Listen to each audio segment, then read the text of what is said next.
একটুখানি জায়গা ছিল রান্নাঘরের পাশে। সেইখানে মোর খেলা হতো শুকনো পাড়া ঘাসে। একটা ছিল ছাইয়ের গাদা, মস্ত ঢিবির মতো। পোড়া কয়লা দিয়ে দিয়ে সাজিয়েছিলেম কত।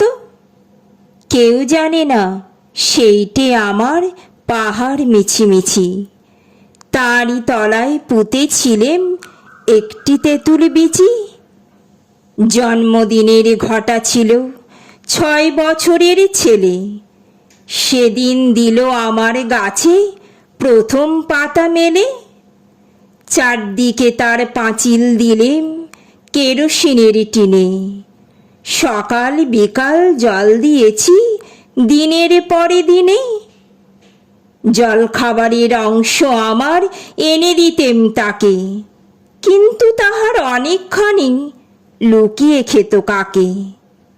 দুধ যা বাকি থাকতো দিতেম, জানতো না কেউ সে তো। পিঁপড়ে খেত কিছুটা তার, গাছ কিছু বা খেত। চিকন পাতায় ছেয়ে গেল, ডাল দিল সে পেতে। মাথায় আমার সমান হলো 2 বছর না যেতে। একটি মাত্র গাছ সে আমার, একটুকু সেই কোণ। চিত্রকূটের পাহাড় তলায় সেই হলো মোর বোন। কেউ জানে না সেথায় থাকেন অষ্টাবক্র মুনি। মাটির পরে দাড়ি গড়ায়, কথা কন্যা উনি। রাত্রে শুয়ে বিছানাতে শুনতে পেতেম কানে, রাক্ষসেরা প্যাঁচার মতো চেঁচাতো সেইখানে। 9 বছরের জন্মদিনে তার তলে শেষ খেলা। ডালে দিলুম ফুলের মালা সেদিন সকাল বেলা।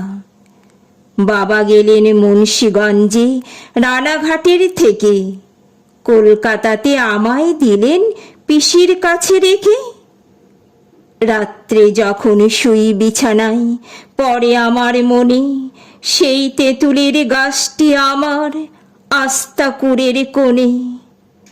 আর সেখানে নেই তপবন, বয়না সুরধুনী।